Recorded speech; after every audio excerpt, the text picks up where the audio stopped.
Well पिछली class तक तुमने चार्ज और उसकी प्रॉपर्टीज के बारे में पढ़ा। अब हम बात करते हैं मेथड्स ऑफ चार्जिंग।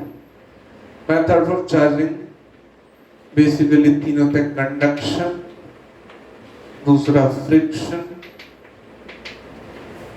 और तीसरा इंडक्शन। कंडक्शन के बारे में करंट इलेक्ट्रिसिटी में बहुत कुछ पढ़ोगे। इतना सा बता देता हूं, सपोज ये एक मेटल का स्फीयर है, मेटल बोल रहा हूं मैं, मेटल का स्फीयर है, इस पे कुछ चार्ज है Q, और ये दूसरा स्फीयर है, ये भी मेटल का है, इस पे चार्ज नहीं है। अब तुम इसको इससे जोड़ दो तो चार्ज इधर से इधर इस जोड़ने वाली जो वायर है उसके थ्रू कंडक्ट करेगा, इसके थ्रू कंडक्ट कर जाएगा। इसकी कुछ कंडीशंस और होती हैं, पोटेंशियल के बाद में और डिस्कस करूंगा कि हायर से लेसर पोटेंशियल पर होता है, छोटा बड़ा ऐसा कुछ नहीं। तो पोटेंशियल एक टर्म होती है जो डिसाइड करती है कि चार्ज कहां से कहां कंडक्ट होना है या फ्लो होना है। दूसरा फ्रिक्शन। फ्रिक्शन इलेक्ट्रिसिटी तो तुम ऐसे भी समझ सकते हो, जब बाल सूखे हो तो उसमें कंगा लो और जोर से रगड़ो, फिर कागज में टुकड़े ऐसे करो, तुम रगड़ोगे। एक्चुअली होता है तुम कभी कई बार ऐसा होता है हाथ से जो कपड़े पहनते हो तो थोड़े से बाल चिपकते हैं, तुमने ध्यान दिया होगा कभी। या तुम खेल भी खेलते हो तो ऐसे कंगा रगड़ के कागज के टुकड़े नीचे रख देते हो तो वो अट्रैक्ट करते हैं। तो होता क्या है, ये चिपकते क्यों है? ये जैसे बाल हैं छोटे छोटे कपड़ों पे, तो तुम कपड़े पहनते हो तो फ्रिक्शन होता है ऐसे। तो फ्रिक्शन से जो बाल के मॉलिक्यूल्स हैं और जो इधर कपड़े के मॉलिक्यूल्स हैं, इन पे इलेक्ट्रॉन्स का एक्सचेंज हो जाता है, किसी पे ज्यादा किसी पे कम। तो इलेक्ट्रॉन, जैसा मैंने कहा, एक सिंपल सी बात बताई कि हम अगर कोई ऑब्जेक्ट, कोई भी एलिमेंट लेते हैं, फॉर एग्जांपल ऑक्सीजन है या कोई मेटल है Fe, तो इसका न्यूक्लियस तो कहीं नहीं जाता, सिर्फ इससे इलेक्ट्रॉन्स जाते हैं। इलेक्ट्रॉन चले गए तो ये पॉजिटिव चार्ज हो गया। अब दूसरी तरफ कॉपर है, उस पे इलेक्ट्रॉन आ गए तो वो नेगेटिव चार्ज हो। पॉजिटिव नेगेटिव अट्रैक्ट करते हैं। कहने का मतलब यहां मैं सिर्फ इतना कह रहा हूं कि तुम हाथ भी रगड़ोगे तो there is some transfer of electrons. सबसे अच्छा एग्जांपल फ्रिक्शन का, बहुत प्यारा एग्जांपल, जिससे बहुत ह्यूज इलेक्ट्रिसिटी डेवलप होती है। बादलों में बिजली चमकती है, गिरती भी बिजली, इलेक्ट्रिसिटी है। वो कैसे आती है? जो बादल होते हैं उनमें ह्यूज साइज के होते हैं, डेफिनेटली उनमें आपस में फ्रिक्शन होता है।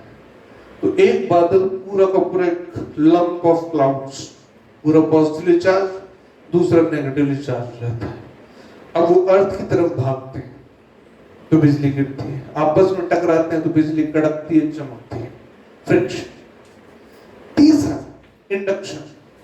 इसको मैं थोड़ा सा ज्यादा टाइम दूंगा और इसमें ज्यादा ध्यान देंगे। इंडक्शन जो प्रोसेस है, कंडक्शन में फ्रिक्शन में क्या था कि तुम दो चीजों को फिजिकली कनेक्ट कर रहे हो, कंडक्शन में, फ्रिक्शन में भी आपस में। इंडक्शन जो प्रोसेस है, इसमें क्या होता है कि there is no physical contact. एक सिंपल सा स्टेप वाइज प्रोसेस बताता हूं। तुम्हारे पास एक चार्ज है, ओके, ये एक मेटल का स्फीयर है, मेटल स्फीयर। तुमने इस चार्ज को इस मेटल स्फीयर के सामने रखा। ये चार्ज कैसा है? पॉजिटिव। तो इस मेटल पर फ्री इलेक्ट्रॉन्स जो है वो इस तरफ इकट्ठे हो जाए। इसके बैक एंड पर फ्री इलेक्ट्रॉन्स की कमी हो जाएगी, न्यूक्लियस नहीं आ जाएगा, वहां फ्री इलेक्ट्रॉन्स की कमी हो जाएगी। तो उसका बैक एंड जो है उस पे पॉजिटिव चार्ज आ जाएगा क्योंकि इलेक्ट्रॉन्स की डेफिशिएंसी होगी। स्टेप 2, अब हम क्या करते हैं, इसका जो बैक एंड है उसको अर्थ कर देते हैं। ये बड़ा इंपॉर्टेंट टर्म, अर्थिंग। इसमें बात करता हूं अर्थिंग। तुम जैसे अर्थ करोगे तो ये जो बैक एंड पे पॉजिटिव चार्ज है सारा का सारा अर्थ में चला जाएगा। क्यों अभी बात करते हैं। अब स्टेप फोर्थ क्या करूं, सॉरी स्टेप थर्ड क्या करूं, ये चार्ज यहीं रहने दो सामने, इधर से अर्थिंग हटा दो, डिस्कनेक्ट कर दो, लेकिन ये चार्ज सामने रहना चाहिए। अब इधर पॉजिटिव चार्ज नहीं रहा, इधर नेगेटिव हो गया। बैक साइड से मैंने ये कनेक्शन हटा दिया है, ध्यान से देखो। अब लास्ट स्टेप में क्या करूंगा, स्टेप फोर्थ, मैं इसको हटा दूंगा। तो अब ये स्फीयर फ्री है, इस पे नेगेटिव चार्ज है, नेगेटिव चार्ज पे यूनिफॉर्मली डिस्ट्रीब्यूट हो जाएगा। ये प्रोसेस है इंडक्शन इन जनरल, ठीक। पहला स्टेप, मैंने प्लस चार्ज को इसके सामने रखा मेटल स्फीयर में, तो इसके सामने इलेक्ट्रॉन्स आके इकट्ठे हो गए, दूसरी तरफ इलेक्ट्रॉन्स की डेफिशिएंसी हो गई, तो यहाँ टोटल नेगेटिव चार्ज आ गया, टोटल नेगेटिव पॉजिटिव चार्ज। हालांकि कंप्लीटली स्फीयर पर नेट चार्ज 0 है अभी भी। अब हमने क्या किया, इसके बैक एंड को अर्थ कर दिया, लिटरली अर्थ से ही जोड़ दिया। तो अर्थ से जोड़ते ही ये प्लस चार्ज अर्थ में चला जाएगा। अब चौथा स्टेप, ये अर्थिंग डिस्कनेक्ट करी, लेकिन इसको यही रहने दिया प्लस की चार्ज, सो दैट ये नेगेटिव चार्ज इससे बंधा रहे, इज कॉल्ड बाउंडेड। ये बाउंडेड है, अगर इसको हटा लेंगे तो ये भी अर्थ में भाग जाएगा, अगर अर्थिंग डिस्कनेक्ट ना करें तो।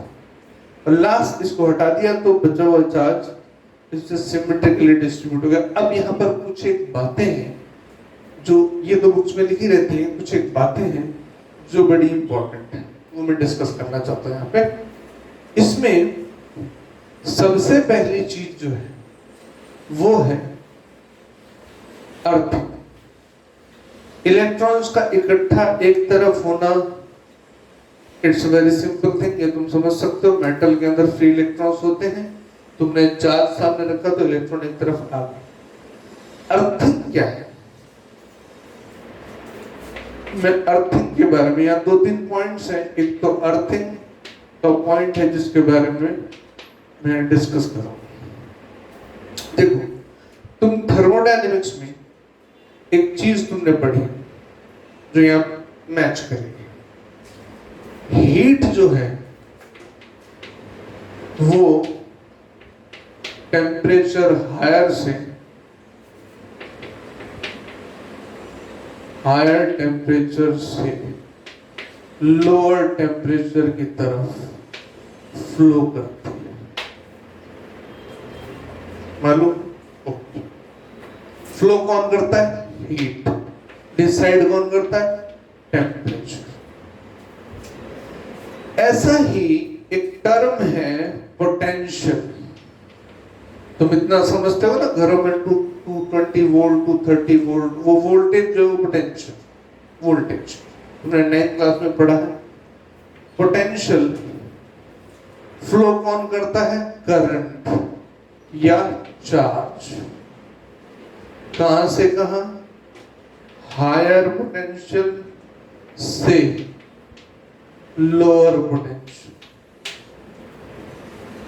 सिमिलर बात, स्ट्रेट फॉरवर्ड। मैं कई बार उसमें फ्लूइड मैकेनिक्स में और थर्मोडायनेमिक्स में कंसेप्ट्स ऑफ इलेक्ट्रोस्टैटिक्स के यूज करके समझा दिया करता हूं।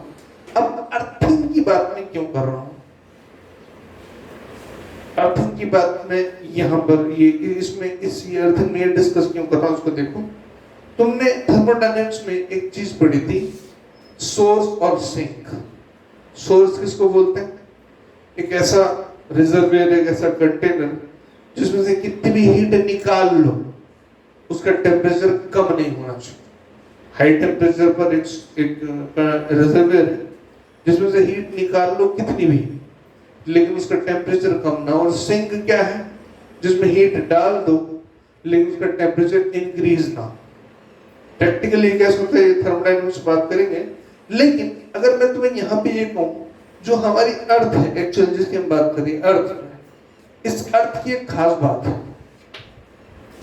इसको मैं बोलता हूं electrostatic source as well as sink।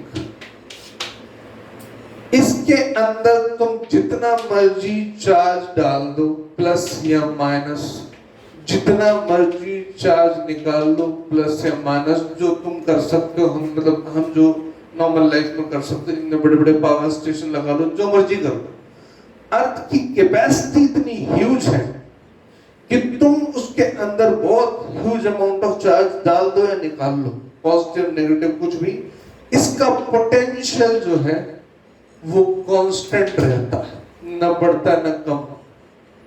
Potential एक टर्म है, डेफिनेटली हम आगे पढ़ेंगे, तो मैं एक इंट्रोडक्शन तो है ही 9th क्लास में, इसका पोटेंशियल चेंज नहीं होता, तो जो चीज चेंज नहीं होती उसको हम रेफरेंस मान लेते हैं। रेफरेंस माने जीरो, ज्यादा अच्छा रहेगा, रेफरेंस में जीरो माने, इसका मतलब अर्थ का पोटेंशियल हम कितना मानते हैं, जीरो। अब जीरो पोटेंशियल है, तो जब हम कोई पॉजिटिवली चार्ज ऑब्जेक्ट अर्थ से कनेक्ट करते हैं, तो इस पॉजिटिव चार्ज का पोटेंशियल क्या है, पॉजिटिव, और अर्थ का कितना है, जीरो। तो positive charge flows from positive potential higher to lower, तो ये सारा प्लस चार्ज इधर आ जाएगा। अगर नेगेटिवली चार्ज प्लेट कोई ऑब्जेक्ट है, उसको अर्थ किया, ये जीरो, ये नेगेटिव पोटेंशियल, अब कौन हायर है, ये हायर है, तो इधर से पॉजिटिव चार्ज फ्लो इधर कर जाए। अर्थ, तो अर्थ में ये चीज